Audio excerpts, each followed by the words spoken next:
is Hidden Killers Live with Tony Brueski, Stacey Cole, and Todd Michaels. We love to tell ourselves that justice ends at the verdict. But in America, justice often just kind of changes platforms a little bit. Bryan Kohberger can't leave his cell, but his story sure can. And in Idaho, that's where there's no son of Sam law. That story could make him money. Free speech is sacred, but freedom to profit from murder? That's not right. That's an oversight. Eric Faddis is joining us to discuss, former prosecutor and defense attorney. Eric, when you hear that convicted killer, Bryan Kohberger, could legally make money off of his story, off of his crimes, what's your first reaction as a prosecutor or just as a human being?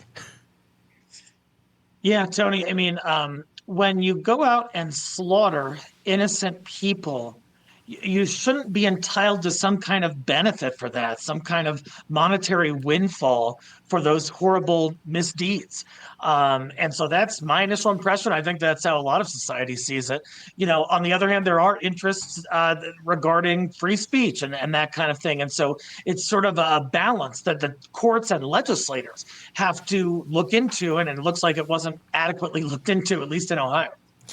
And the thing is, with the Son of Sam laws, it's kind of a quilt of it across the United States. Every pattern, every square, a little bit different in terms of what it allows for and what it doesn't allow for. And some patches of that quilt are just blank.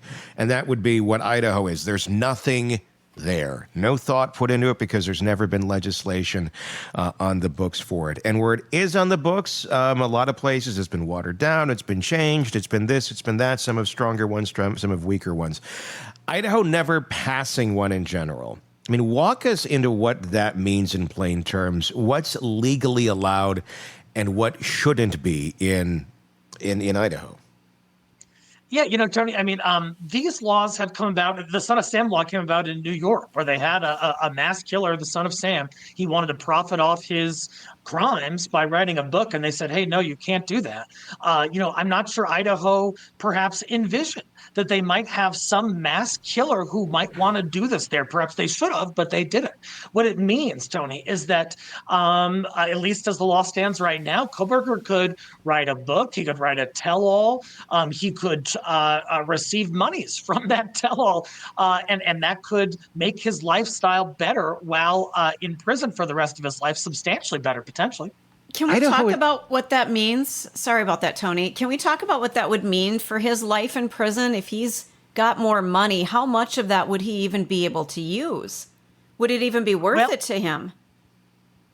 Stacey, I think it would, because, you know, there are a number of ways you can improve your situation while in prison. One is just through basic commissary. He would have the ability to kind of purchase the goods that he wanted, higher end food items.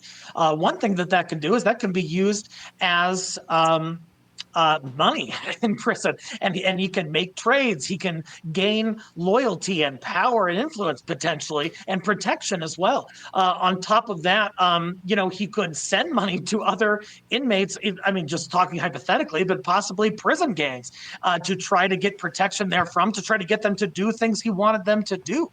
And so there is really a cascading effect of such an inmate receiving substantial funds, even though they are locked up. So there's no limit on how much he can use per month, that kind of thing. There may be institutional limits at different facilities, but that being said, if you're sitting on, you know, tens or hundreds of thousands of dollars or more, and you're going to be in there for the next 40 plus years, that has a cumulative effect over time. It's almost, I mean, I guess the way I would try to think about it would be almost like a video game. You're playing in the world of that prison, and there's certain limits as to what you can put into your container of goods of what you can add to it. And if you got, you know, enough points or whatever in the game, you can max that out. You can, you know, get everything you need, everything that you could possibly within the confines of the limit. So, you know, it's not like he's, you know, going to necessarily be buying a Rolls Royce and be, you know, going around the prison yard. But, you know, he could have, you know, whatever top items there are, and all of them, and use that as currency, and use that as status, and use that as comfort. I think at the end of the day, I think that's the biggest thing that people are angry at, is the idea that he can still maintain some level of comfort behind bars. Let's speak to that a little bit, because there are limits, like you said, in prison cells of what you can and can't have. I mean, what's been your experience when you've had clients, or you've dealt with folks that have been behind bars? What has shocked you the most, in your line of work, where what you see going on behind those bars in terms of creature comforts that maybe the outside world is not super aware of?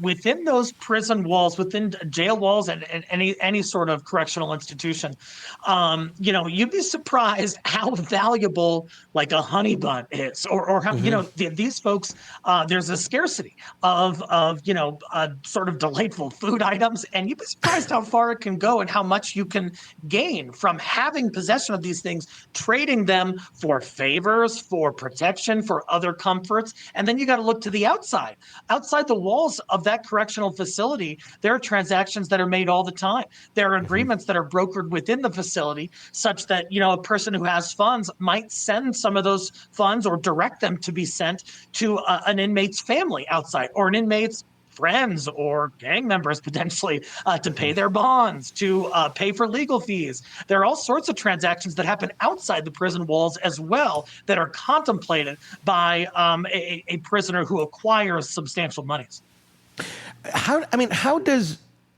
How is it that we have a state like this? Because it's not like Idaho is short on crime. I mean, Idaho has its fair share of crazy folks. I mean, people kind of go to that part of the country when they're not in the best of mindsets. Like, I'm going to go off here, be by myself, and then, well, shit ends up hitting the fan for many of them. Why do you think it is that that state just doesn't have any sort of law like that on the books? Is it ignorance? Is it politics? Is it fear of being called anti-free speech? What's your conjecture on it, Eric? It's a bit puzzling, Tony, because we've had this issue arise decades and decades and decades ago. It came about with the Son of Sam issue, and that was in the 70s. It's 2025 right now. You would expect that a legislature would say, hey, yeah, a criminal should not profit from the crimes that they did and get a ton of money from it. But perhaps there were other legislative priorities. Perhaps they didn't foresee that kind of thing happening in their state. It's not Los Angeles, it's not New York, that kind of thing. But that doesn't excuse this kind of omission. It seems like it should be in place everywhere, and it's not. And now we have a criminal who might make a shit ton of money off of slaughtering these 4 innocent college students. Well, it's a weird thing, because the argument, it's hampering free speech. I don't know that I agree with that, because if you were to have, in the states that do have these sort of things in place, it doesn't prevent someone from sharing their story. I mean, and the purpose of that would not be to prevent him, if he wants to go do his tell-all, do your tell-all. You just can't make money on it, basically, is what it would state. But it also... Here's, I guess, how it could hamper it, but then you have to go back to motivation of somebody trying to profit off of the murders by getting information directly from the killer. Because if you have a law like that in place, great, the killer can't profit off of it. But you know who else can profit off of it? The people who are spending the time making it. So the creator, if you will, that wants to go in and do the tell-all story with Bryan Kohberger also couldn't take that information, couldn't take whatever they gleaned off of him, and then go and write the book and publish it, because and then profit from it, because that would have been directly from him, from what he has contractually agreed to give that creator. So that pretty much takes away the incentive, if you will, for any sort of creator, publisher, whatever, from wanting to go in and have that conversation, because it's not profitable. And at the end of the day, that's what drives all of it. People are going to want to make some money if they're going to put their time at it. So at the end, then, Nobody wants to tell the story because nobody's making money. But is that story worth being told at some point in time? I guess that is the conundrum and where the free speech argument comes in. What's your thoughts on that kind of vicious circle that creates? Yeah, Tony, I hear you. And MNT7949, thanks for the shout out. Glad you're here. So when it comes to free speech stuff, I'm aligned with you that, hey, these people should be able to express themselves in terms of making statements about this matter of public concern, this crime that they committed. But that's where the line should be drawn is the making money piece. When you think about things like other expressive activity under the First Amendment, you can make provocative, risque art, but you can't make child exploitative material and say, oh, well, it's just expressive. I'm just expressing my free speech. The law does draw lines there. Free speech is not absolute. And I think the line that is being established, hopefully, is criminal profiteering. So, yeah, you can talk about your crimes, but you can't cash in on them after the fact. But there are, like you said, sort of workarounds where different producers and media teams can, in a roundabout way, try and profit from that. And, who's to say that those profits would not go to Kohberger's family, would not somehow, through a convoluted chain of transactions, get back to him. There are a lot of issues that abound when we talk about these productions of art regarding these crimes. Stacey, do you have a question? I do. I want to know, can the families get out ahead of this? Can they file some sort of preemptive injunction before things happen, or do they have to wait, almost like, we'll put up the stop sign after a bunch of people die at the intersection kind of a concept?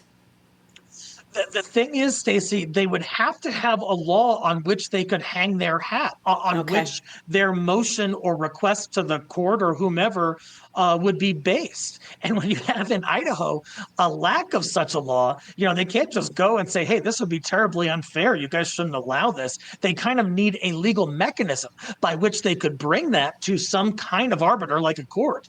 And no such legal mechanism appears to exist in Idaho. So the family do have other roundabout civil remedies that they could try to sort of obstruct Kohberger's ability to get money from this. But in terms of a direct legal path to say, hey, stop this guy, I don't think they got it. Damn it. I mean, how has this worked in other states when they are realizing, oh, shit, this guy could start making some money on this? Obviously, if there is legislation in place, it's there. But, is this something where they can get out ahead of it in other ways in terms of getting something in place? And if they were to say, get some sort of legislation in place, it says you can't profit from this, would it be applicable to only cases going forward after that? Or would it be applicable retroactively towards Kohberger? So that would depend in part on the nature of the legislation, the provisions therein. Legislators can put in provisions for retroactive application, and there are sometimes some legal challenges to such a provision. But even if it was only prospective prohibition of saying, hey, Kohberger, you can't write a book and make a bunch of money from it, if they were able to get that law in place before the book was published, that would still probably prevent any criminal profiteering from some subsequent piece of literature, if you want to call it that. So it is possible, if the legislator acted quickly, that they could try to improve this issue, but they haven't. Is there an argument here where it would discourage, not want to say exploiting the case, but studying the case? Because it all comes down to how the case is being looked at. For example, Catherine Ramsland's book about BTK. That was a very clinical look at Dennis Rader. Rader is, I don't know the monetary logistics of it all, but I don't believe he profited from it from any way, shape, or form. I'm going out on a limb and guessing she did, because, she's a clinical psychologist, a forensic psychologist. And I'm not saying that's wrong that she did. She's doing this from a very clinical type place. She's not coming to it from a a creator, a podcaster, a whatever, some News Nation, whatever it may be. It's a very different way, shape, or form. Should there be, and I guess are there any provisions in the states that do have these sort of laws in place that recognize the difference between someone that's, strictly for profit, we're creating entertainment, we're creating things for people to consume and making money off of it, versus I'm creating this, going to make some money off of it because my time is valuable, but I'm coming to it from a more clinical type standpoint. And that's exactly where the tension lies, Tony, because on the flip side of this issue, we want public access to information. The entire world, including the victims' families, we're dying to know sort of Kohberger's motivation behind this, the way he went about it, the details of it, whether he had anyone helping him. That's important to know, just from a epistemological standpoint, but also from a preventative standpoint. Hey, how can we stop this in the future? What red flags can we jump on? That were elucidated during this during a piece that explores how this came about and who this criminal was. That's certainly important, and I think really that the line that's trying to be drawn is that criminal profiteering line, where they're saying, "Hey, you can investigate, you can do a social sciences exploration of what happened here, but Kohberger can't be receiving funds directly from it." But then there's always the potential workaround of him indirectly receiving some kind of benefit. There's always going to be loopholes and stuff. I'm sorry. Go ahead, Stacey. Yeah, thanks, Tony. I'm curious. I don't know a whole lot about our penal system, about what it's like to be incarcerated. Somebody like Kohberger, where he just said, okay, I'm guilty. We're going to skip the trial. We're not going to see what I did. We're not going to see my motivation. Can they send somebody in to evaluate him and get these details? They've got some of them, obviously, but to actually release them as data for prevention, things like that, to maybe circumvent writing a book, that here is his case study. We went in, we figured out what was going on with him, and here are the facts. Stacey, I'm not aware of any legal impediment to someone going in and trying to do that, except that you have to have the declarant's cooperation. You have to have the criminal's cooperation. And so how do you get that? Is he going to do it out of the goodness of his heart? But he likes the limelight, though. He likes the spotlight. He may like to be featured in some scientific article. So if you took it from that aspect, he might jump all over it. All about the approach. How you pitch it, basically. How you pitch it to him. Completely true, because in part, as you know, Stacey, he was a PhD student. He at least has some ostensible interest in the scientific studies, and so perhaps you could persuade him to do it. But if he's like, "I'll do it. I'll give you an interview for $5,000," that's going to be a non-starter. And that's the thing. If you were to go into him and you were to pitch it as this is for science, it's like the Michael Scott check. I'm writing this out to science. It's maybe you could sway him, but if there's an option of, why would I give it to you when there's this other creator over here who's willing to give me all this and basically keep my canteen filled for life? Why would I give it to you when I could give it to them? At the end of the day, they don't care. The information is going to get out in some way, shape, or form. That's why it's important to have something in place. So there is less choice. If you want to tell your story, you can tell your story, but you're not going to only take the paying options here to do it. You've lost that ability when you were found guilty or you admitted guilt in this case. Why is it, do you think, Eric, that we don't have national laws on this? Why? I mean, is this something that needs to be state by state? Because we have obviously judicial systems that are based state by state. Obviously, we have national charges too. Or federal charges, or you have state charges, and then everybody's in on different types of charges. So would it be difficult to basically have a federal mandate that says, well, this is how this works, if they're in on a state charge like Kohberger is? I think it's a great question because I also don't see any legal impediment to having a national law about it. And in fact, there's probably some political will on both sides behind that. Not a lot of people are going to object and say, no, I want this killer to make thousands of dollars. It seems like that would be a relatively easy thing to get the political will to support. And Ruth City makes a good point in the comments, too.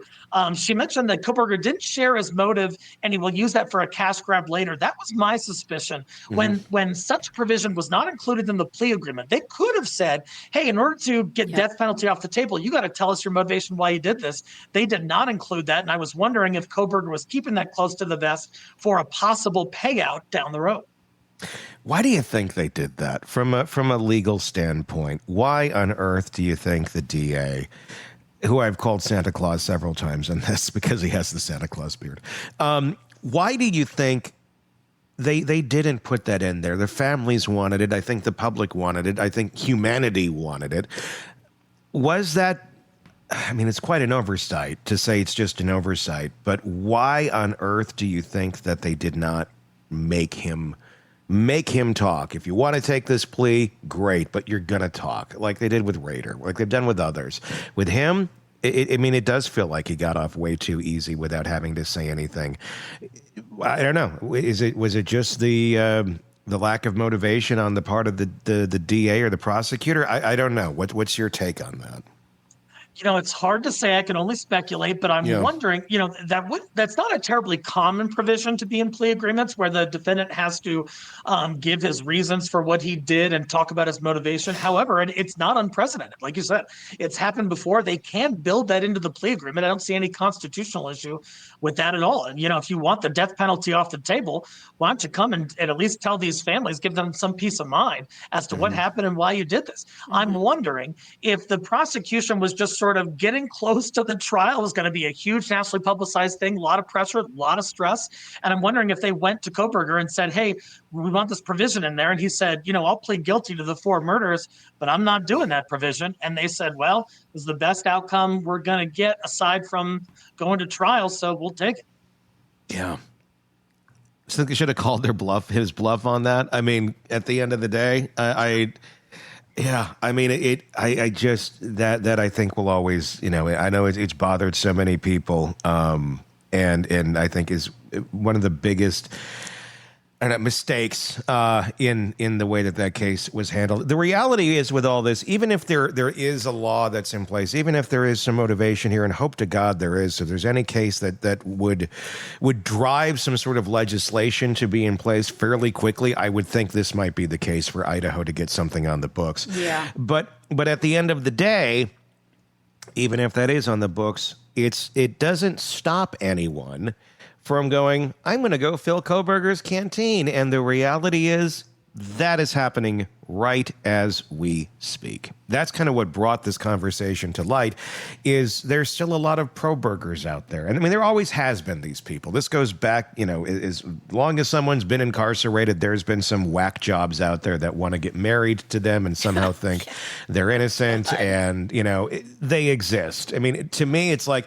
see something, say something. Those are the unstable folks. Maybe we should lock up as well, because there's something wrong with you if this is what you're doing. But we don't live in that type of society. That would be the Tony land, which I don't think anybody wants to live in other than me. But the thing is, people can do that right now. There's nothing in place stopping that. Should there be something in place that stops the general public from having that ability to just on a whim go to the prison's website or however the hell they do it, and dropping money into the canteen of somebody that they feel sympathetic to? Or should that be limited to direct family or things of that nature? I'm not saying it has to be impossible for that to happen from the outside. They are human beings. There should be some level of this of where you could help someone that maybe be blood connected to you. But I don't know what that line is or where you would actually put that. This is really a possibility, Tony. I didn't know this. That you can do it right now. That's what brought this conversation on. But I get that. But like, you and I could just go put money in his canteen. Yes, we could. Do it for anybody. You could propose marriage to him right now, Stacey. That will never happen. I'm not saying you would, but I'm saying you could. Are you sure? Todd, you shut your hole. Your word hole needs to be quiet. How much have you put in Luigi's canteen so far? The guy works out. He's stacked. Okay, That's back it up. Hit the button. Yes. Okay. But I had no idea that the general. Thank you, Todd. Yep. That the general public for any inmate could do that. I knew that people were giving money to Kohberger, but I thought maybe that was just people who were in his family, that kind of thing. I didn't realize that it was general public that could go and say, you know what, I've got an extra $40 this month. And unfortunately, that's what's happening right now with Bryan Kohberger. And that's just sickening. How is that even possible? Again, like you said, Tony, these people are human. They do deserve basic things. But where are we drawing the line here, folks? It's like the more infamous you are, the more you're going to get. Yeah. Yeah, it's definitely something that can be done right now. Luigi Mangione is getting a ton of love while incarcerated pending his charges. And it'd be really a sticky situation to try and have a law that says, hey, Joe Smith, who lives in Idaho, you can do pretty much whatever you want with your money, but you can't give it to this guy. And Joe Smith might say, hey, what the heck? I see this differently. I think that the guy is innocent or whatever that they might think.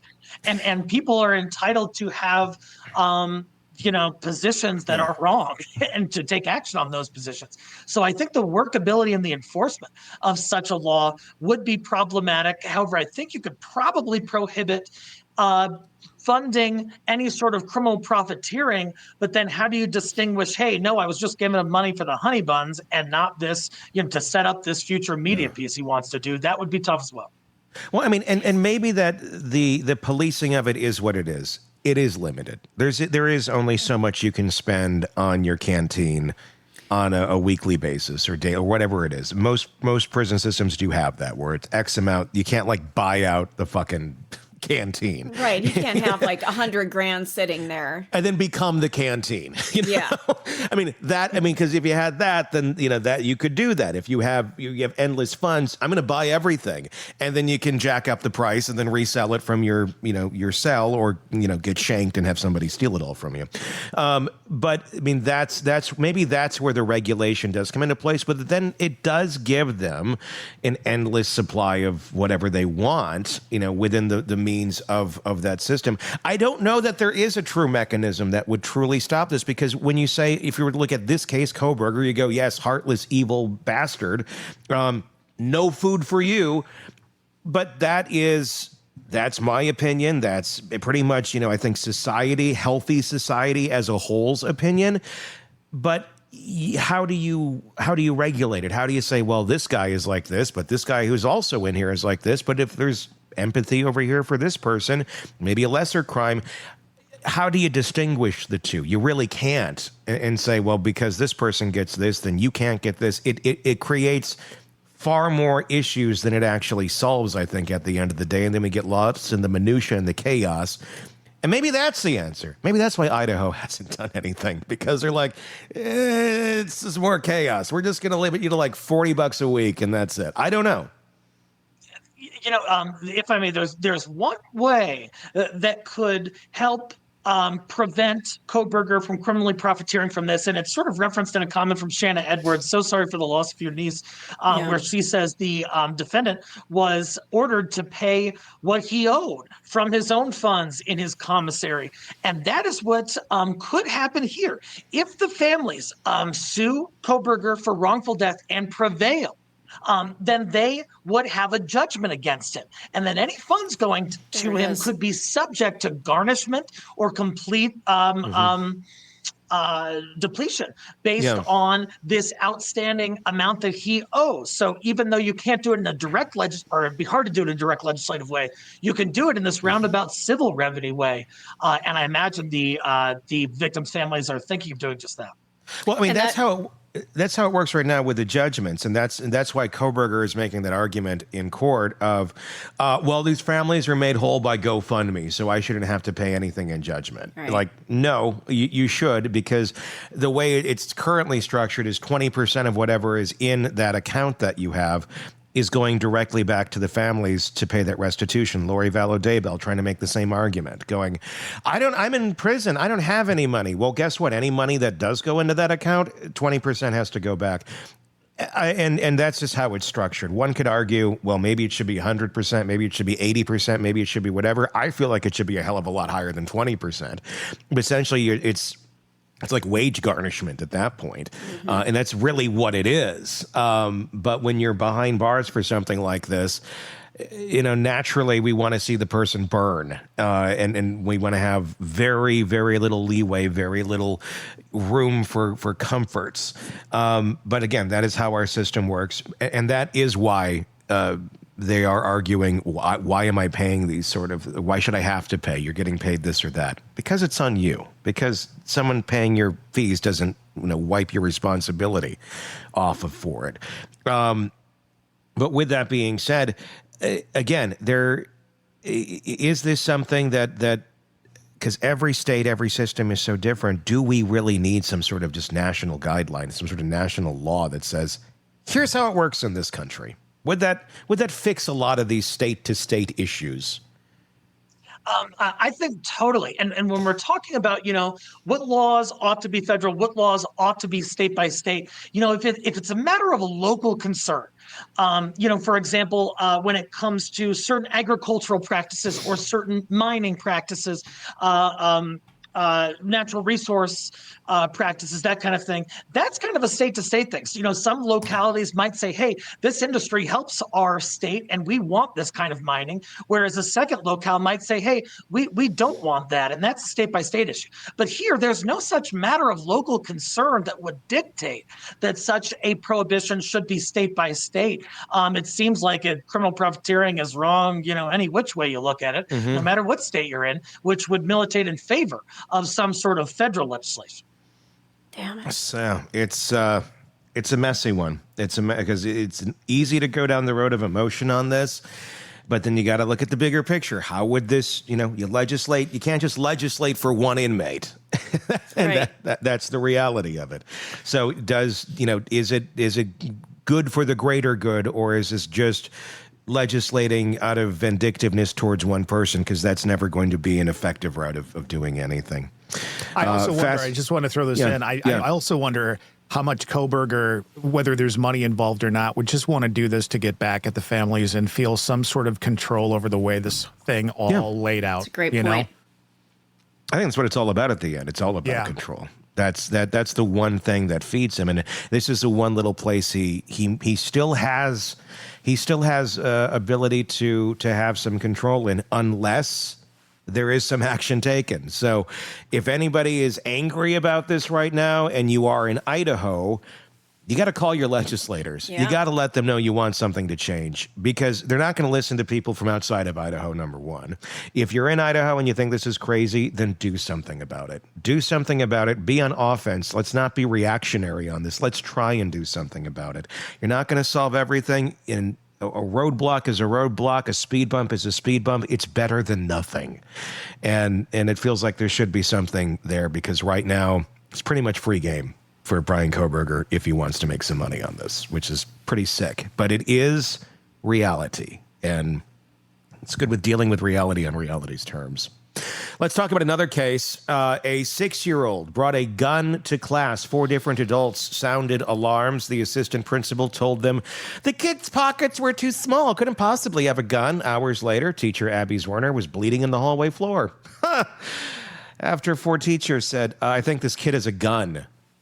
The bullet came from a child's hand, 6-year-old. And the failure from the adults who did not listen. Eric Faddis, defense attorney, former prosecutor, with us to break this insanity down. Let's start with what made this case different. The shooter was a first grader. In your experience, how does a victim's attorney even build a negligence case when the perpetrator is too young to form criminal intent and the real blame actually sits on adults? Yeah, that's the thing is and many states have age floors such that if the wrongdoer, the tortfeasor or whatever, is under a certain age, you can't sue that person. And I've never heard of any state allowing suit against a 6-year-old. So you have to look at who else was responsible, what other parties might be culpable for this kind of an event. And so they looked towards the school administrator. My understanding is they actually tried to loop in the school board, who was ultimately, I think, dismissed from the civil case. So they're trying to get creative, and this is yet another bizarre wrinkle to the school shooting, pandemic that we have in our country, and yet another problem that we have to try to solve as part of this larger problem. This seems like a simple one. Don't be a dumbass. I mean, if somebody is telling you there is a child, they have a gun, we think they have a gun, maybe they have a gun, we're not quite sure, there's something questionable that child has, but the school didn't act. And I also question this, and I'm not blaming the teachers who did what they were supposed to do. They had to go to the vice principal and say, okay, we think this. What on earth is going on in our country where if you're the teacher and you think the child has a gun, that you can't be the first one to go check out that bag? That somehow that child's rights supersede you going and saying, let me see your bag. This is where we live right now, where a teacher is in fear of repercussions towards them for acting in a manner that could protect not only that child, but all the other kids around and themselves, because there could be repercussions. Well, you might be violating their rights. You might be doing this. You might be doing this. This is insane. I mean, it's adults running around in fear of the rights of a 6-year-old who might have a fucking gun? I mean, what planet did this become normal on, and how the hell did we get here? There is sometimes a departure between constitutional jurisprudence and common sense, because what we have here is, I think perhaps the concern by the teacher was that the child does have a Fourth Amendment right. It is less of a Fourth Amendment right against unreasonable searches and seizures than they would have outside of the school. They have less rights, but still some rights. And the school, if it's a public school, then they're state actors. And so they're kind of thinking to themselves, perhaps, hey, I don't want to violate this kid's Fourth Amendment rights and then be stuck with a lawsuit. But gosh, you got to weigh the potential evils here. And the other evil is that somebody gets shot in a school, which is happening with alarming frequency increasingly. So that there is sort of a tension between, hey, we want to make sure we're protecting rights, but then again, what about this common sense piece? What about this emerging problem in society? Should the Constitution and its jurisprudence kind of catch up to that? I think is a question a lot of people are asking.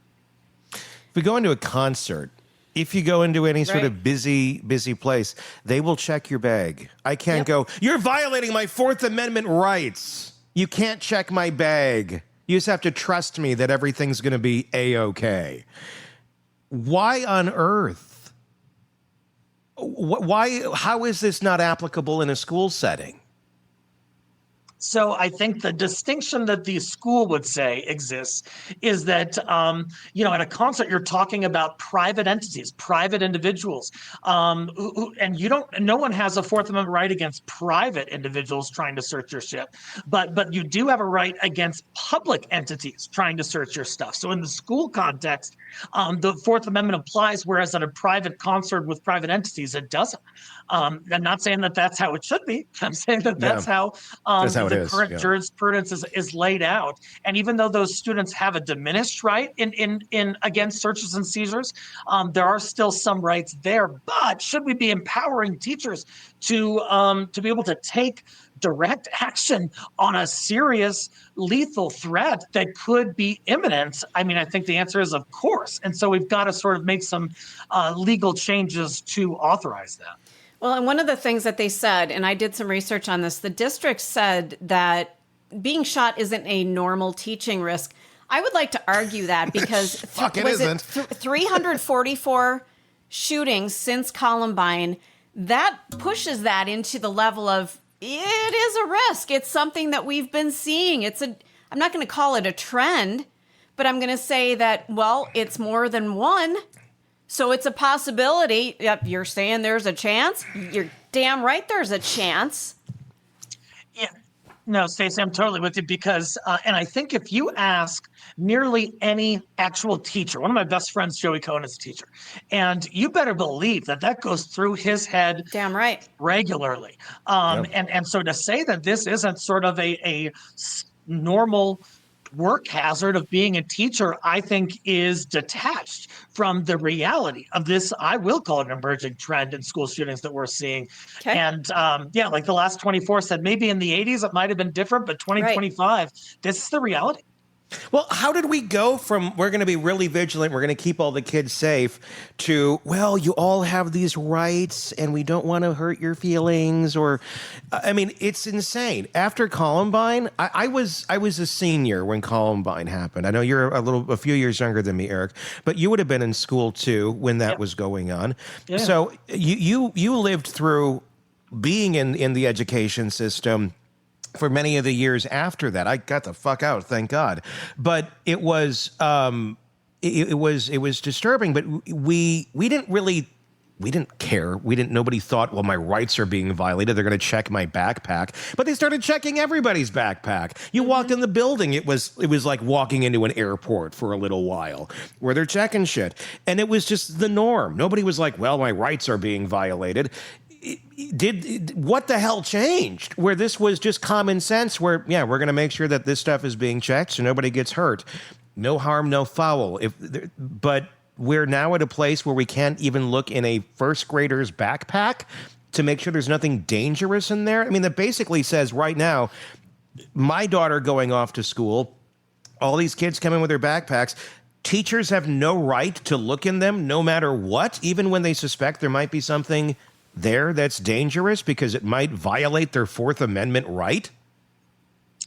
You know, I hear you, Tony, for sure. And the way that I would sort of suggest is the Fourth Amendment protects against, it doesn't protect against all searches and seizures, just seizures that are unreasonable. Right. And my God, isn't it reasonable if you've received warnings that this kid might have a firearm and there's all these school shootings happening, to go in and search that kid's backpack? I think it's absolutely reasonable. And even if the school district has certain policies and procedures in place, there should be exceptions that allow them to deviate from those in the event of an emergent potential situation like this. So I don't think there would have been anything legally wrong with the teacher searching the bag. I understand they were trying to adhere to protocol, but sometimes you got to adhere to common sense. Well, and this is a chance where this is a time where that actually failed. So if they were saying, well, we were trying to, preserve the child's rights, well, you fucked up. I'm just going to say that. And this teacher is probably sitting there going, well, you know what? I give up. So at some point, we've got to come into the middle that, you know what? Tommy, we think has a gun. We're going to pull him out, take him to the counselor's office, not make a scene, not embarrass him, but we're going to check out this perceived threat and see what's going on. We need to get back to this point where we're protecting other people. I'm sorry, I'm just on a rant. I'm getting mad. I'm getting really pissed. Then we sit and we wonder, well, why is it hard to get teachers? Why do we have bad teachers? We're not protecting them. And there's plenty of wonderful teachers, but when you create an environment for healthy, intelligent adults that is going to be insanely risky, that is not going to work with them to help educate the children. It's going to work against them at every turn they take. You're going to end up with bottom of the barrel folks applying to be teachers. And the good ones Tony, you're going to be safer working at a Starbucks drive-through taking latte orders than teaching our next generation of kids. And making more money. Yeah. Correct. And that's the sad reality of our education system. Again, something we do nothing to fix in this country, a glaring red problem. And we're just like, well, Oh, those teachers. Like, no, that administration. Because 99% of these problems start with the administration operating out of fear of being sued. But maybe that's part of it, too. I mean, and there are plenty of times to sue a school district. There certainly are. But but we also then get to the point where we're just solely operating on fear of lawsuits and not fear of children being killed. Right. And we're just not going to take the appropriate actions and hope that everything turns out good at the end of the day. And that seems to be how this went in this case. Yeah, totally. And to Gen Z 367's comment, being a teacher is so difficult at this point. They're constantly being scrutinized and ridiculed and condemned. And there are these parameters set on how they can even instruct their given discipline. And on top of that, think about is to teach anybody anything. I'm trying to teach my brother how to change something on my car, and he's an adult with a master's degree. That's hard as heck. Think about teaching a bunch of teenagers, ancient history or something. And so they have a hard enough job as it is, and now they have to deal with a lethal threat to their lives and perhaps being handcuffed in their ability to respond to it. Yeah, big problem. They are, and that's the insanity of it. It is such a broken system, and that's why it's getting harder and harder to find good teachers out there. And the good ones have a lot of them have left. There's still several standing, but there's very few. I'm in my early 40s, and I can tell you, of all the people I knew from high school that went in, just like this woman did here, who went in and got shot. You go in rosy eyes, wanting to do the right thing. Thank God we have people who are willing to be teachers and put up with children and have the patience to put up with these children, and the horrible parents that are out there of these children and deal with those repercussions and still try to provide guidance. Thank God they exist. But at some point, there is a breaking point for every one of them. And I can say I'd probably 80 to 90% of the people I grew up with, again, I'm only in my early 40s, have left teaching because of shit like this, because the administrations are not using any sort of common sense, because it is so set up basically to operate out of fear and to not truly educate the kid and to make sure that they get certain scores in certain places so they get their funding. And I get it. You need your funding. But I mean, there's so many things messed up. I could go on and on and on about how broken our system is, where, I mean, especially with funding, like, okay, well, you have the worst scores. Let's give you the least funding.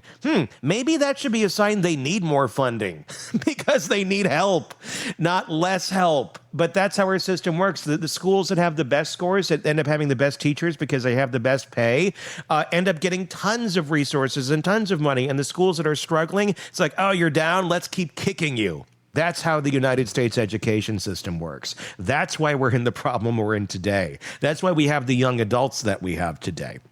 Poor decision makers, because this is the system they came up in, the system that fostered it.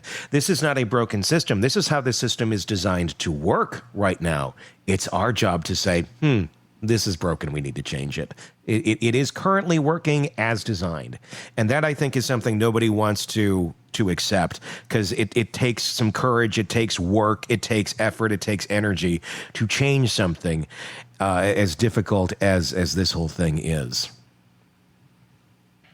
Yeah, most definitely. And I think, funding is a huge issue. I think sometimes even political overreach in education on both sides can be a problem. I think some of those ideologies can sort of try to be infused into curriculums and into resources that students have and may no longer have. It can result in the students being less accommodated, having a slanted view on certain issues. And sometimes when there is not enough support for these students, especially those dealing with issues due to funding, due to politics, due to whatever reason, that contributes as well to the problem. Yeah. Yeah, I mean, it's an endless cycle, and it's like, okay, well, we fix this, but we got to fix. I mean, look at our conversation. It's like, yeah, well, if we did this, you still got this over here, and this, and then it just becomes, and at the end of the day, what do you do? And then, and we're paying our teachers unbelievably low wages. I mean, shockingly low wages. I've seen some of the entry-level salaries just around here. We're talking like 19,000 on some positions. Again, Starbucks working the drive-through. I'm not dissing Starbucks drive-through. That's like you make more panhandling outside of Starbucks, probably. Yeah. Honest to God. And then we want you to, we want to entrust you with the well-being of our young people. And it's not to say that somebody, very well-intentioned that money, I'll live in poverty because I believe in what I'm doing. Yeah, they will for so long. Mm-hmm. But then even, you've been there a long time when you get up around the scale and you're still not high. You're still not in many districts. New people that are taking over the senior people's salary. Yeah. It's repulsive. Broken. It is so broken. It is so repulsive. And again, everyone is living in fear in every school district. Every person who has a job, they are living in fear of doing it wrong. And then they end up making the wrong choices because of that fear that they're living in. I experienced it just the other week where I got a call from my school saying, hey, we found this out. Your daughter reported this. And just to let you know, we let these other parents know what she found out. And that's it. Like, you're a mandatory reporter. Correct me if I'm wrong. Yes, I am. So what does that mean? Well, it means we have to report and you're calling the parents? Yes, we're just going to do that. That's not reporting. I'm sorry. Let's back up for a moment here. Mandatory reporter. What does that actually mean? What does it mean? And are you going to call? Well, we normally, yeah. So I blame and I don't blame people for those sort of decisions because there's a reason that there's a hesitancy to report certain things. Typically because something the administration said to them, because they don't want that bad mark on them. They don't want that bad PR.